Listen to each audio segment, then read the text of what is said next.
Hey guys, welcome back to class. Alright, starting off day 4, like usual with our Today in History.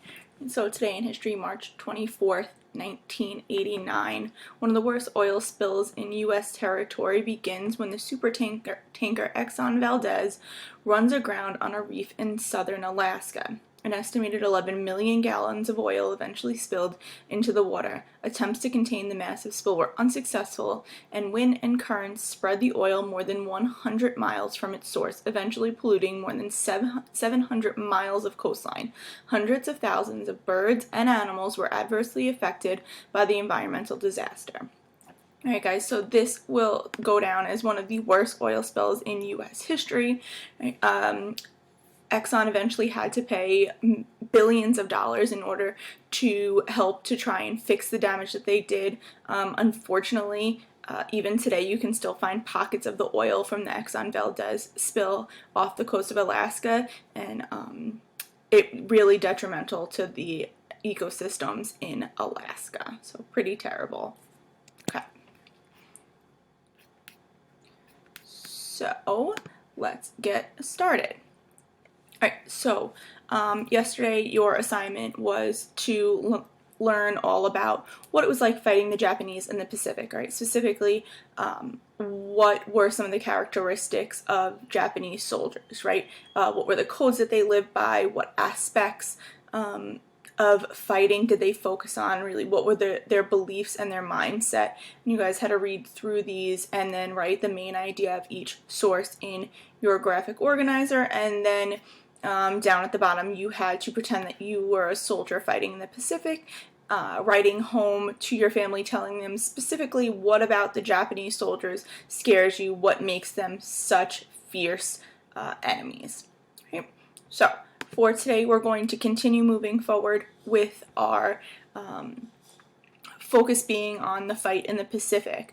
So now that we understand our enemy and what it is like fighting the Japanese, we need to look at what are the military tactics that we're going to use in order to try to defeat the Japanese in the Pacific.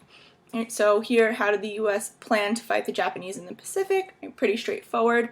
And here you have a graphic organizer, of course, and it's divided into 5 sections. Each section lines up with a source that you're going to have to read through. Right? The first one talks about the strategy that we used in the Pacific. It was something known as island hopping. Right? And just to help you guys out a little, right, here's the definition of island hopping. It's a strategy used by the United States in the Pacific War against the Empire of Japan during World War II. Military strategy, it is a method of conquering islands in a steady sequence, usually with a predetermined endpoint.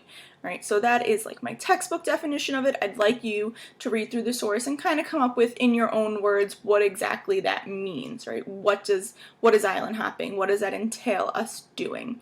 Right, and then along the way here, you have several important battles that the United States fought during our island hopping campaign that you need to read through and tell me what exactly happened and why they were such important battles in the Pacific theater. Okay, and then you also have a source about Navajo code talkers. You're going to tell me what exactly they were and why they played such an important role in the U.S.'s success. Right, and then of course down here you have an exit card. It says read the scenario below and answer the questions using information from the lesson. So it says, you are President Truman of the United States. You have received the presidency unexpectedly due to the surprise death of Franklin D. Roosevelt.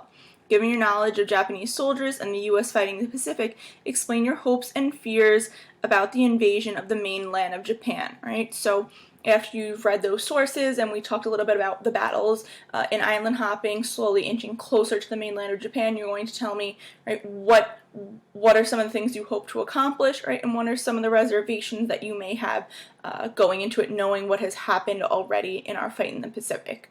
All right, so I hope that clears everything up for you guys.